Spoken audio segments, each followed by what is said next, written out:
Bonjour à tous et bienvenue sur Campus Channel Exécutive. Aujourd'hui, nous recevons Arts et Métiers ParisTech pour son master spécialisé Manager de la performance industrielle. Avec nous pour en parler, du coup, Alain Fercoq, responsable du master. Bonjour et bienvenue. Bonjour. Ainsi qu'une stagiaire actuellement dans le master spécialisé qui s'appelle Isa Ragé. Merci également d'être avec nous.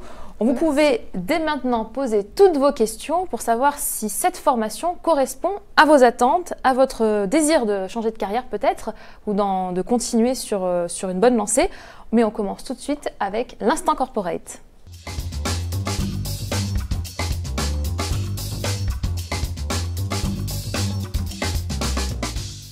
Alain, je me retourne vers vous parce que ça va être à votre tour. Vous avez à peu près 2 minutes pour présenter un peu votre master spécialisé, c'est à vous. Très bien, donc merci. Donc en quelques mots, ce master spécialisé s'adresse soit à des étudiants de niveau M2 ou après une formation d'ingénieur par exemple, ou des salariés, donc c'est une formation continue. Elle vise à transmettre un ensemble de compétences pour être capable d'améliorer l'ensemble des performances d'une entité.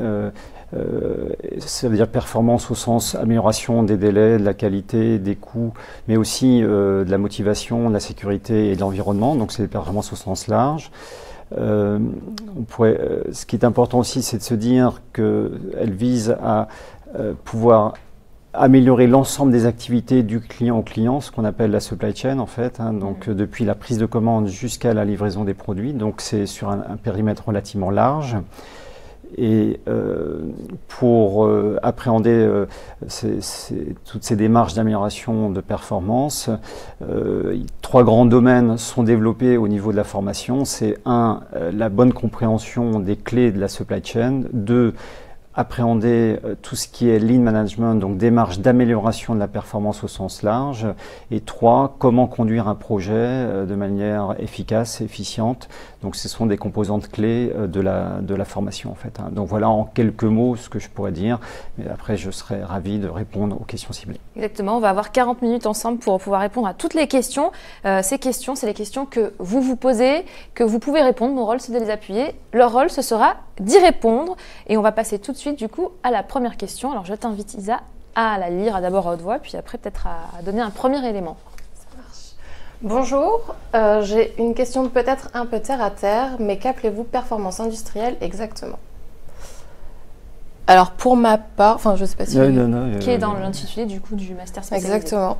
Alors pour ma part, performance industrielle, ce que ça veut dire, c'est l'amélioration de l'ensemble des activités d'une entreprise, mais bien sûr d'un point de vue industriel. Donc l'amélioration de tous les processus d'une entreprise pour améliorer nos indicateurs de performance et être toujours plus compétitif par rapport aux autres entreprises qu'il peut y avoir sur le même marché. D'accord.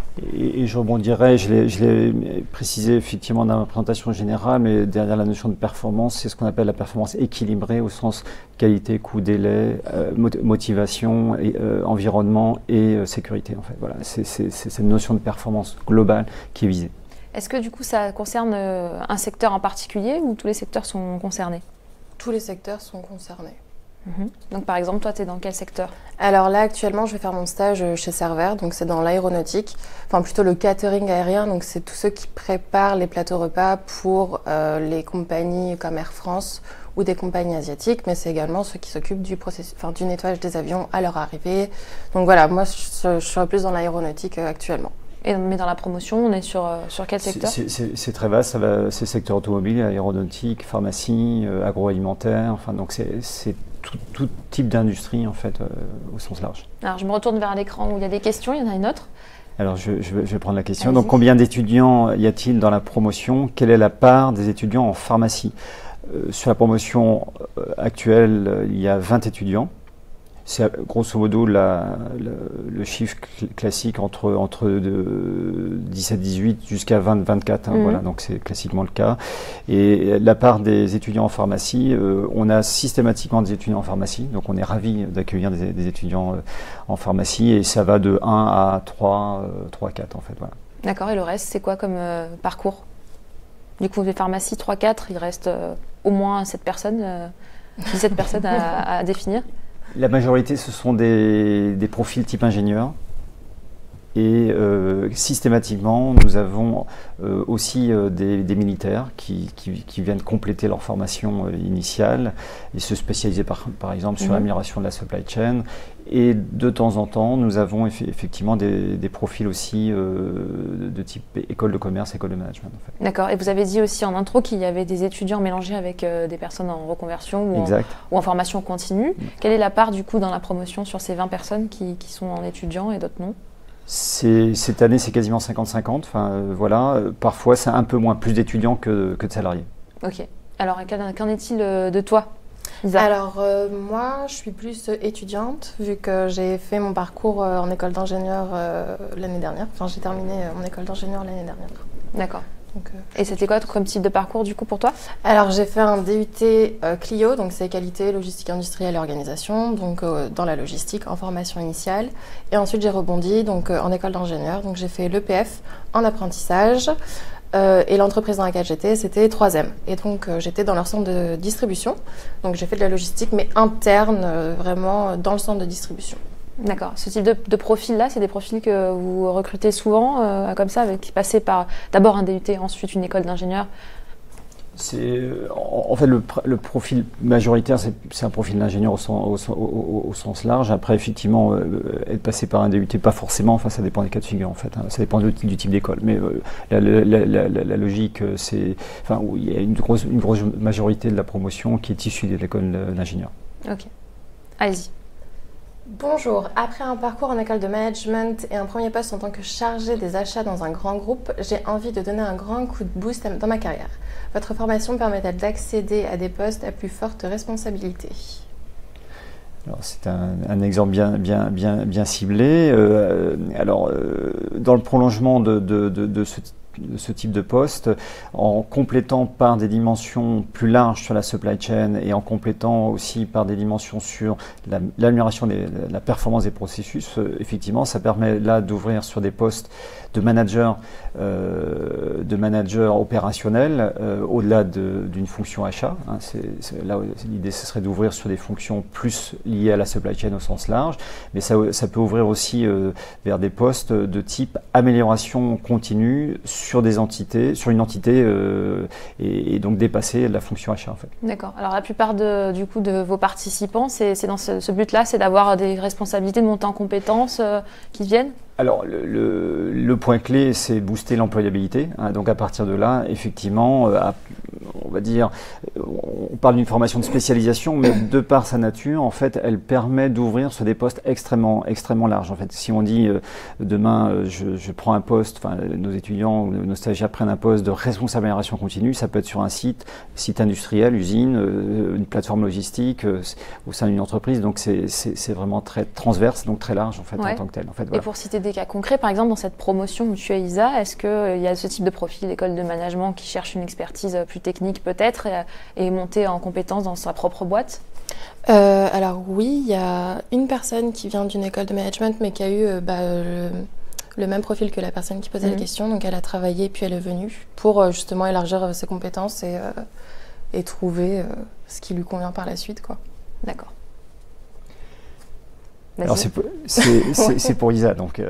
Bonjour Isa, quel a été votre parcours avant de rejoindre la formation? Alors moi, donc comme je le disais, j'ai fait un bac scientifique. Ensuite, j'ai fait un DUT, donc qualité logistique industrielle en formation donc, tu initiale. savais déjà, pour qu'on rentre plus dans l'expérience, dans le personnel, tu savais déjà en sortant du bac que tu voulais t'orienter dans ce secteur-là, dans ce milieu-là. Alors pas du tout. C'est assez spécialisé quand même. Ouais. Alors pas du tout. En fait, après mon bac, j'ai fait 1 an en prépa intégrée à l'UTBM, donc une école d'ingénieur. Donc ça n'a pas vraiment fonctionné, sauf que j'ai apprécié une matière qui était la logistique industrielle. Donc on a fait... T'es tombée amoureuse de la logistique industrielle? Ouais, en fait j'ai eu un petit flash. Je me suis dit, oula, ça me parle, les flux, tout ça, je comprends. Et donc je me suis dit, bon bah vu que ça marche pas la prépa intégrée, renseigne-toi sur les DUT. Et donc j'ai vu qu'il y en avait un et je me suis lancée et j'ai totalement accroché. Et donc suite à ça, je voulais pas m'arrêter là, je voulais vraiment continuer mes études. Et donc j'ai trouvé l'EPF, donc qui faisait un parcours en apprentissage. Donc j'avais vraiment envie de progresser, d'être indépendante, etc. Et donc je me suis dit, vas-y, lance-toi. Et j'ai fait donc l'EPF en apprentissage chez 3M. D'accord, donc tu avais déjà de l'expérience professionnelle. En fait, on ne parle pas de formation continue pour toi parce que tu étais étudiante, mais tu avais quand même de l'expérience professionnelle. Et quel a été du coup le déclic pour toi de se dire je vais continuer encore après Bac+5 du coup? C'est ça. Alors en fait, si vous voulez, donc pendant ma formation d'ingénieur, je me suis plus axée donc en logistique interne, donc tout ce qui était flux interne d'une entreprise. Et j'ai voulu progresser, donc évoluer et avoir une vision générale de ce que c'était la logistique dans une entreprise. Et donc c'est pour ça que je fais ce master, pour élargir et avoir une connaissance générale de la supply chain que peut avoir une entreprise en fait. Et tu pensais pas pouvoir l'avoir justement sur le tas en montant du coup les échelons au sein de l'entreprise dans laquelle tu étais? Alors si, je pense que j'aurais pu, mais je me suis dit qu'un an en plus, déjà moi ça me confortait dans ce que je connaissais et ça m'apportait un plus d'un point de vue supply chain global. Donc c'est pour ça que j'ai vraiment fait cette formation, quoi. Et c'est plus rapide, je pense, en un an d'avoir tous les éléments nécessaires pour ensuite être vraiment employable et avoir une large connaissance une fois qu'on est sur le terrain. Et du coup, de votre point de vue, c'est ça en fait, ça rajoute quoi comme plus-value concrète pour un profil comme celui d'Isa? Là, en l'occurrence, pour Isa, c'était d'ouvrir le champ de compétences. Hein, et ça, je pense que c'est important. On parle de formation, de master spécialisé. Alors, le mot spécialisé peut être un faux ami, en fait. Hein, ça va dépendre effectivement de la nature de la formation. Mais en l'occurrence, pour notre master, le périmètre, comme je le disais précédemment, est assez large. Donc, ça veut dire qu'ici, on a cette ouverture, en fait, sur la compréhension de l'ensemble de la supply chain et aussi apprendre les clés de l'amélioration de cette supply chain au sens large. Et juste pour revenir sur une définition, je l'ai évoqué dans mon introduction, mais au sens de la supply chain, c'est bien toutes les activités qui vont du client au sens qui exprime un besoin jusqu'à la mise à disposition du produit. Et celle-là, à la limite, ça touche énormément d'activités. On reviendra du coup sur les intitulés de poste exacts auxquels ça peut mener.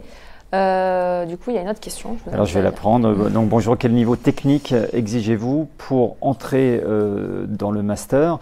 Alors, pour répondre, je l'appréhenderai sous 2 angles parce que, alors, si je prends le terme technique, pour moi, il n'y a pas de technicité spécifique à avoir, en fait. Ça veut dire qu'on peut avoir des profils d'ingénieurs qui sont technologues au sens experts de process industriels en agroalimentaire ou avoir une formation de type génie industriel au sens large. Donc la technicité initiale, c'est pas le critère clé en fait. Hein. Quand on prend les profils de recrutement, c'est tout type de profil. Donc pas de niveau de technicité de départ. Par contre, comme je l'évoquais, c'est un profil de type M2, hein, donc Bac+5 ou équivalent, puisque, attention, il faut intégrer ça, c'est qu'on accepte des salariés qui ont plutôt un profil M1 avec 2 ou 3 ans d'expérience. En fait, voilà, donc il y a une modulation possible en tant que telle. Hein, mais pour répondre à la question précisément, pas de technicité. Mais il y a quand même quelques cours qui peuvent apporter certaines difficultés un peu plus pointues, par exemple, pour certains profils, moins justement à école d'ingénieur, etc., plus école management, je pense plutôt à ça. Alors, on pourrait dire, certains redoutent, enfin oui, parfois dans les recrutements, on a des questions sur le caractère mathématique par exemple. Voilà, ça peut faire mathématiques, statistiques, parce que certaines. Tout ce qui finit en I, voilà, c'est ça. Donc pas bon signe. ça peut faire peur, mais par rapport à ça, non, il y a pas de gêne à avoir, puisque l'idée, que dans la formation, on va pas chercher des choses pointues sur ces dimensions-là, en fait. Est-ce qu'il y a une sorte de remise à niveau pour justement tous ces profils différents qui puissent travailler ensemble sur des projets, par exemple? Il n'y a pas de temps de remise à niveau.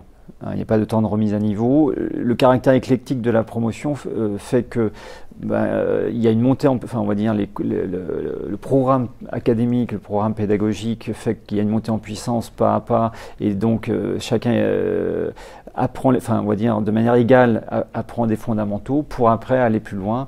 Et donc, on va dire la montée en compétences se fait sans gêne, quel que soit le profil. Bien sûr, selon les natures de cours, certains sont plus ou moins à l'aise, mais comme dans le cas cas de la formation, beaucoup de travaux de groupe beaucoup d'études de cas sont conduites, beaucoup de travaux de groupe sont conduits, et à partir de là, ça permet par un jeu d'équipe aussi de progresser en mode collectif. Voilà, donc il n'y a pas de blocage en tant que tel. Isa, est-ce que tu as eu des gênes, des difficultés de ton point de vue quand tu es arrivée et que tu as peut-être réussi à surmonter? Alors des difficultés, oui, mais plus sur la partie anglais, parce que j'aime... C'est moins la technique que les langues, du coup. Oui, voilà. Non, en technique, franchement, c'était très abordable, même pour ceux qui n'ont pas fait d'école d'ingénieur ou quoi que ce soit. Nous, il n'y a pas eu de blocage particulier. Et au contraire, vu qu'on s'entraide tous, il n'y a pas de compétition, quoi que ce soit. Donc, on s'entraide tous. Et il y a des matières que tu as complètement découvert? Oui. Oui, il y en a que j'ai découvertes. Les achats, je ne connaissais pas, par exemple. On a eu des formations là-dessus. Tout ce qui est extérieur à la logistique interne d'une entreprise, je ne connaissais pas. Donc, ouais, j'ai découvert des choses. Ok. Allez-y. Le MS est-il combinable en même temps qu'une activité professionnelle? Je vous laisse répondre. Je prends la question. Pour être très direct, non. Au sens, si on prend la décomposition de la formation qui dure 1 an, il y a grosso modo 5 mois de cours, donc une partie académique de 5 mois de cours, et là c'est du temps plein. C'est du temps plein, donc si on est en formation continue et qu'on veut rester dans son entreprise, comment ça s'organise? En fait, chaque année on a des exemples. C'est encore cette année on avait un exemple. Dans ce cas-là, effectivement, il y a un contrat qui est établi. Donc la personne va suivre cette formation, donc s'extraire de son entreprise pendant les 5 mois et peut faire son stage dans son entreprise d'origine, en fait. D'accord. Vous avez chaque année des cas de figure comme ça? Oui, voilà. Donc ça veut dire que là, il y a des possibilités de cette façon, de cette manière-là. Donc c'est une réponse combinée, en fait, quelque part. Mais il faut quand même intégrer le fait que pendant 5 mois, il y a une formation académique sur Paris, voilà, donc il faut avec un rythme par semaine qui est à combien, par exemple? Alors, c'est grosso modo, de toute façon, c'est 5 jours dans la semaine, avec quelques modulations pour des travaux de groupe ou pour des temps de révision, mais c'est 5 jours dans la semaine, de début octobre jusqu'à mi-février, avec des temps de congé quand même, en fait, une semaine pour la période de Toussaint et 2 semaines, oui, grosso modo, en fait, et 2 semaines à Noël. Et après, la deuxième phase, c'est le stage, c'est ça? Voilà, c'est ça. Ou le retour en entreprise, du coup, pour les personnes qui sont en formation continue. Ok. Bonjour, quelles sont les différentes étapes pour candidater au MS? Que regardez-vous dans les dossiers que nous vous faisons parvenir? Merci d'avance pour votre réponse. Ok. En fait, vous pouvez candidater via le site internet. Donc c'est un dossier numérique aujourd'hui. Et en fait, par principe, il n'y a quasiment pas de filtre sur dossier, en fait.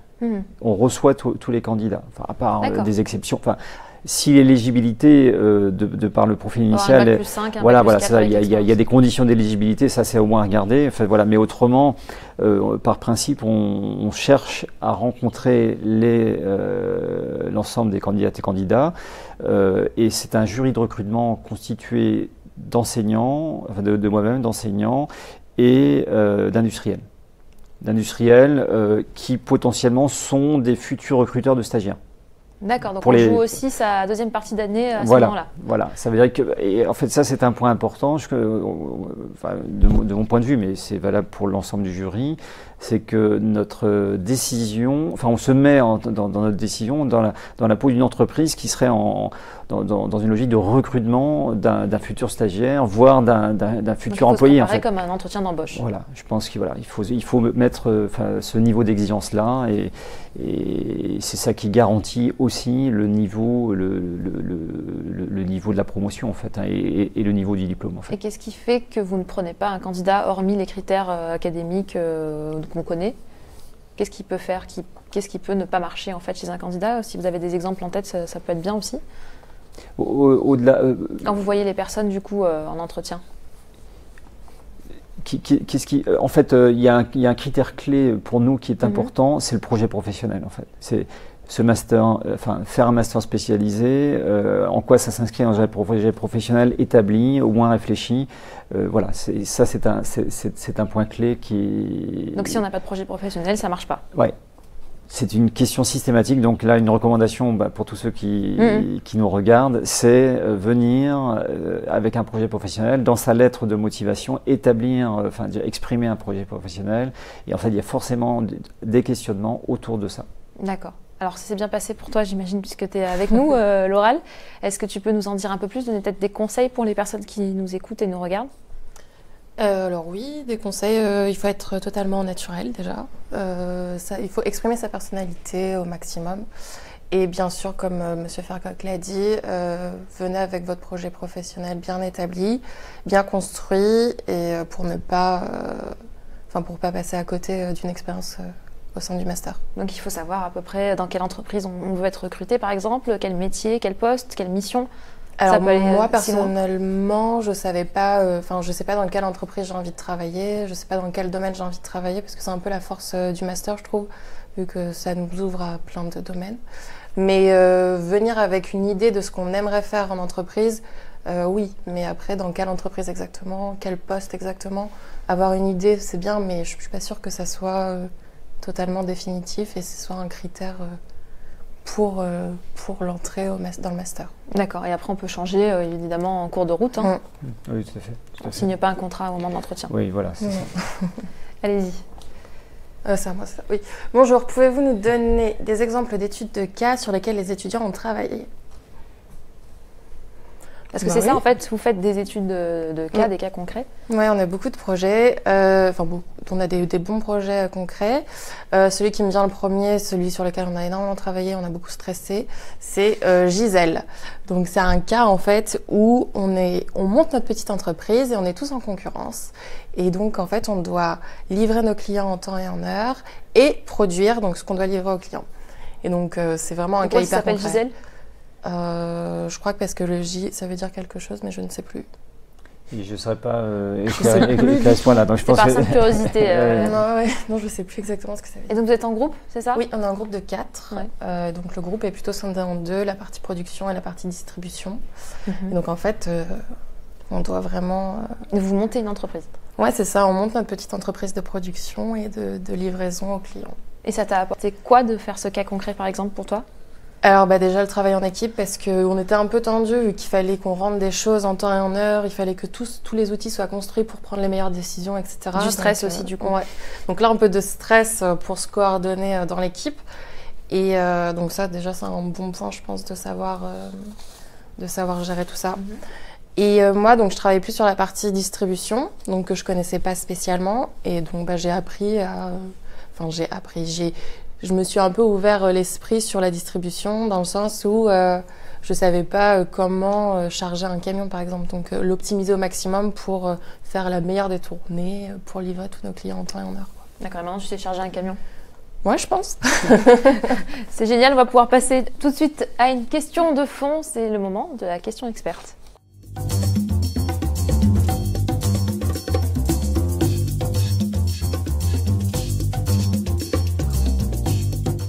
Alors la question experte, je vous laisse la lire, elle s'est affichée sur l'écran. Allez-y. Alors, ne faut-il pas redouter avec l'intelligence artificielle de nombreux métiers liés à l'ordonnancement, la prévision de vente ou encore l'analyse de prix disparaissent dans les années à venir? Qu'est-ce que vos diplômés savent faire que les algorithmes ne sauront faire sous peu en fait? Donc, belle question. Vous avez une heure? Vous avez 5 minutes. Bon, ce qui est important, enfin moi déjà, je rebondis par rapport à cette question en disant l'intelligence artificielle, je la repositionne par rapport finalement à la révolution en cours, la révolution du monde du numérique en fait. Hein, donc je pense qu'il faut être ouvert à ça. Donc cette question est pertinente au sens, tous les sujets qu'on développe, qu'on propose dans le cadre de la montée en compétences, effectivement l'ordonnancement, la prévision de vente et tout ça, ce sont des sujets qui sont appréhendés. Maintenant, il faut positionner l'intelligence artificielle comme une aide à la décision Sur des sujets de type ordonnancement, prévision de vente, analyse de prix, en fait, souvent dans beaucoup de contextes, il y a beaucoup de données, il y a une masse de données, et aujourd'hui, on voit bien à travers les pratiques opérationnelles, ce traitement de données ces traitements de données de manière simple, en fait, induisent des limites dans la prise de décision. Et demain, l'intelligence artificielle va permettre d'aller au-delà, de prendre des meilleures décisions. Et donc là, on aura un vrai impact sur l'amélioration des performances de la supply chain. Donc je pense que c'est une vraie opportunité. Donc pas du tout de gêne. On aura toujours besoin de l'humain derrière. Qu'est-ce que ça apporte justement en fait, c'est de l'aide à la décision. L'acte de décision revient forcément à l'humain. Je pense que ça c'est mon point de vue. On ne sera jamais remplacé par des algorithmes.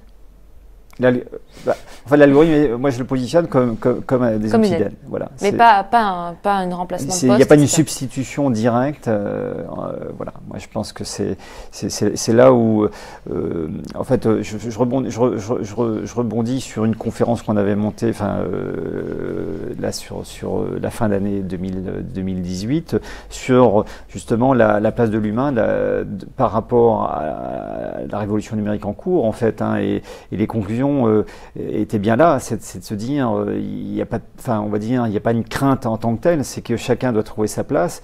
Alors après, effectivement, sans doute sur des actions plus répétitives, plus terrain, là, il y a potentiellement des pertes d'emploi, mais pour les acteurs du master, toutes ces évolutions, toute cette révolution du numérique, en fait, au contraire, il faut les voir comme des opportunités pour aller plus loin dans l'amélioration des performances. Voilà.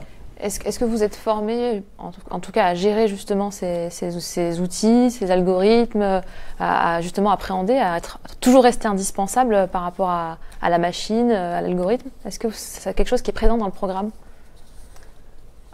Alors si oui, à travers oui, parce qu'on nous en parle régulièrement. Enfin, à chaque fois, on fait des rebondissements, des allers-retours sur ça pour pas qu'on oublie que la machine est là et les algorithmes aussi. Après, on n'a pas une matière spécifique sur la mise en place d'un algorithme ou quoi que ce soit. Enfin, à chaque fois, c'est en rapport avec un outil, justement, on nous présente un outil. C'est intégré dans les matières qui sont déjà présentes.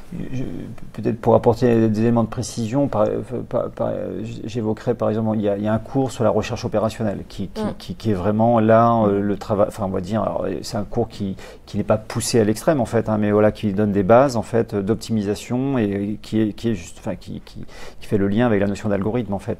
Et je pense aussi à l'utilisation pour optimiser des flux, en fait, des flux physiques.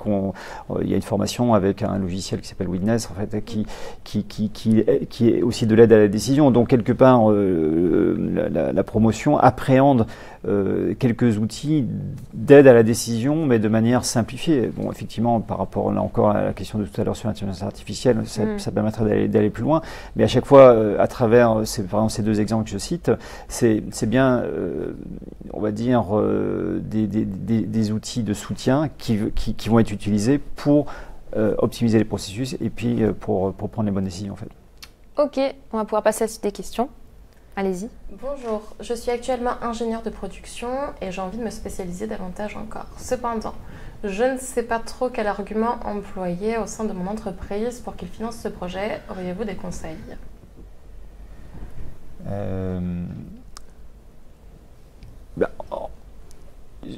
L'argument tourne autour du niveau de valeur ajoutée que la personne va pouvoir apporter au sein de l'entreprise. Enfin, si je décrypte la question, c'est pour rester dans l'entreprise dans le futur. Et là, je rebondis effectivement sur l'esprit même d'un master spécialisé. En fait, ça a un coût. Alors, on pourra y revenir, mais à la limite, si on dit c'est un acte d'investissement, enfin, c'est un investissement parce que aujourd'hui, le master spécialisé, ça coûte 10 000 €. Donc, ce coût pédagogique, il faut effectivement le voir comme un investissement pour une meilleure employabilité et pour une entreprise, se dire au retour, c'est être capable d'apporter plus de valeur au sein de l'entreprise. Alors plus de valeur, c'est au travers de projets d'amélioration qui vont apporter une rentabilité économique. Et ça, cette dimension-là est clairement appréhendée au sein de l'entreprise, puisqu'il y a un cours assez pointu qui consiste à faire le lien entre l'amélioration de performance opérationnelle qu'on a évoquée un petit peu précédemment et l'impact sur, la partie économique de l'entreprise. Donc, vous avez un cours du coup sur ça, oui. Mais avant du coup de rentrer, quand on doit du coup convaincre son employeur, est-ce que vous leur apportez une aide pour les candidats en tout cas que vous avez sélectionnés, si besoin? Alors, sur ce soutien spécifique qui consisterait à dire on va vous aider à argumenter vis-à-vis de l'entreprise, on n'a pas forcément une aide en tant que telle, mais dans le cadre de l'entretien de recrutement, ça peut être appréhendé en fait. Et puis après, effectivement, on pourrait dire si une candidate, un candidat est dans la grille de recrutement et que c'est un bon profil, effectivement, après, toute solution est possible. Voilà, D'accord, et en général, c'est du coup pour les gens en formation continue, c'est l'entreprise qui finance ou c'est l'apport personnel? Comment ça se passe pour le financement? Alors, on pourrait dire en majorité, c'est plutôt, oui, parce que là, vous ciblez des personnes qui sont salariées, en fait, qui sont salariées. Alors, il y a le cas de figure où, à la limite, je dirais 50%, dans 50% des cas, c'est l'entreprise qui va financer.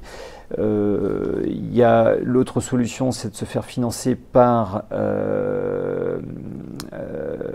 l'extérieur. En fait, l'entreprise peut être aidée en fait, pour prendre en charge un financement d'un salarié. Donc, l'entreprise peut être aidée. Donc, ça permet d'éviter un coût. Lorsque l'autre cas de figure, c'est le salarié va se financer sa formation s'il quitte son entreprise. Oui, bien sûr. Et ça, on va dire, c'est grosso modo un cas sur deux. Dans ce cas-là, c'est un choix de virage. C'est un choix de virage pour la personne. Hein. Donc voilà, faut garder en tête ces différentes solutions-là. Et autrement, pour le financement, lorsque on parle du financement pour des étudiants, en fait, eh bien, dans la plupart des cas, c'est un financement en propre.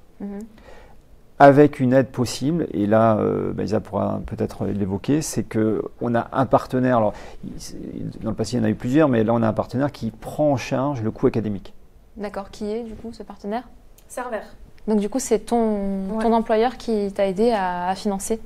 Exactement, à hauteur de 50% la formation. Bah, c'est bien. Donc, ça. Ouais, très intéressant. Ok. Allez-y pour la suite des questions.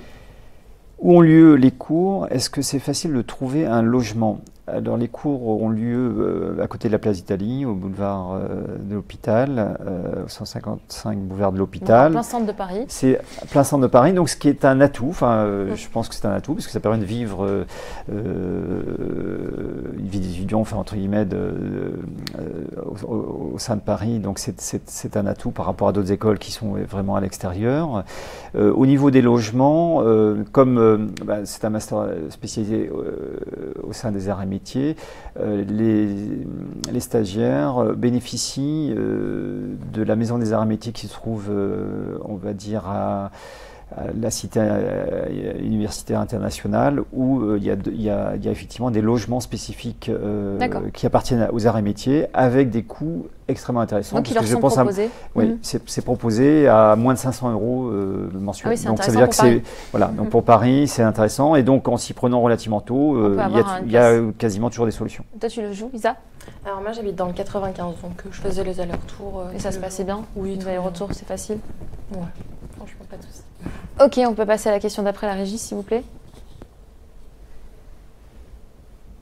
Bonjour, pouvez-vous détailler l'organisation de la formation, durée de la période de cours, de stage, etc. Donc on disait 5 mois de cours, c'est ça? Oui. À partir de quel mois? Début octobre, donc 1er octobre, jusqu'à mi-février pour la période de cours. Et après, il y a une période de recherche de stage où tu fais ça en même temps que les cours? Non, il faut le faire en même temps que les cours pour commencer début mars. L'idéal, c'est de commencer début mars pour finir fin août, vu que c'est 6 mois de stage. Et ensuite, tu as le mois de septembre pour formaliser ton rapport et passer ta soutenance. Alors, on me dit dans l'oreillette qu'il faudrait que tu remettes délicatement ton micro en place. Voilà, super, génial. Très bien. Et du coup, l'oreillette, est-ce que vous pouvez nous envoyer une autre question?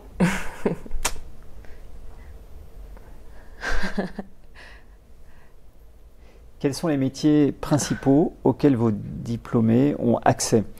on pourrait dire, il y a des métiers, une grosse partie en fait, ce sont des métiers liés au management opérationnel. Je suis responsable de production, je suis responsable logistique, donc cette formation va aider à être plus à l'aise dans ces fonctions-là, sachant qu'il y a un point qui est important à intégrer, c'est qu'aujourd'hui, par l'expérience qu'on a, c'est que tous les postes de management opérationnel doivent faire de l'amélioration continue. Donc notre master va les aider à être en aisance sur ces dimensions-là. Donc il y a des métiers de ce type-là.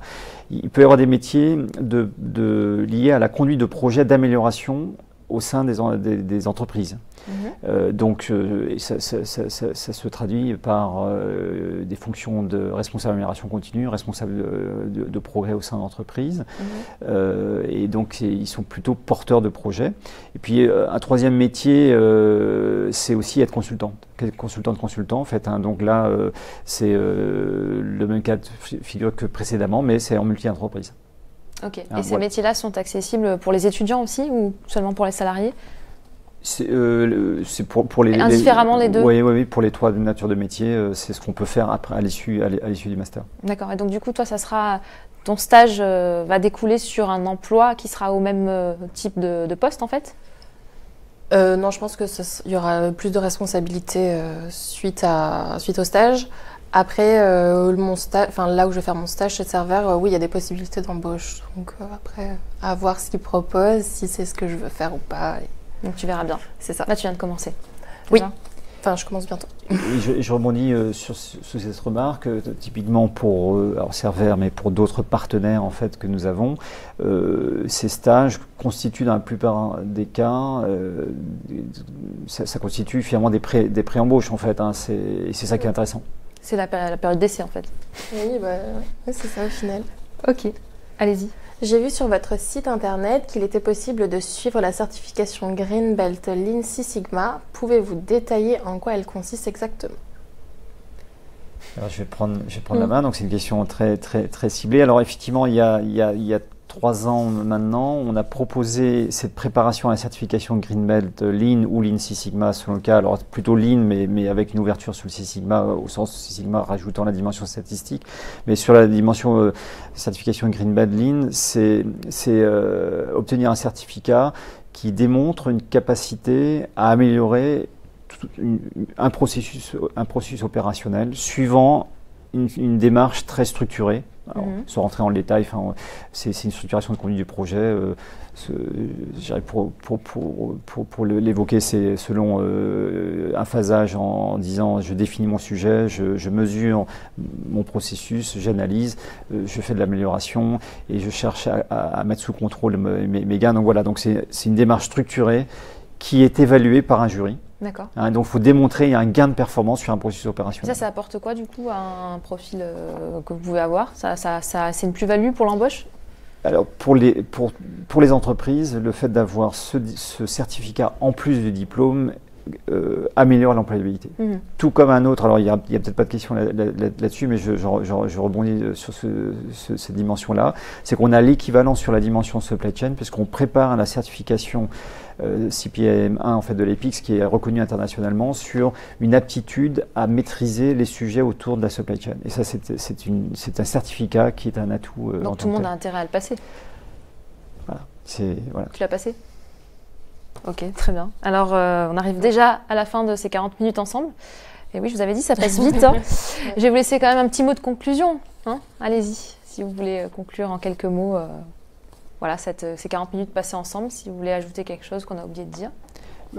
Moi, je dirais, pour conclure, il faut voir un master spécialisé comme un investissement en coût et en temps, mais pour renforcer l'employabilité et par rapport au contenu de notre master, en fait, l'ensemble du contenu correspond à un besoin de marché en fait, et ce qui veut dire que sorti de ce master, l'employabilité est renforcée et donc les natures de postes par la suite sont intéressants, motivants et c'est vraiment un coup de booster pour la carrière de chacune de chacun. Je pense qu'il faut vraiment voir ce master comme ça. Très bien. Est-ce que tu as 2 mots à dire pour terminer? Oui, alors si vous voulez vraiment améliorer votre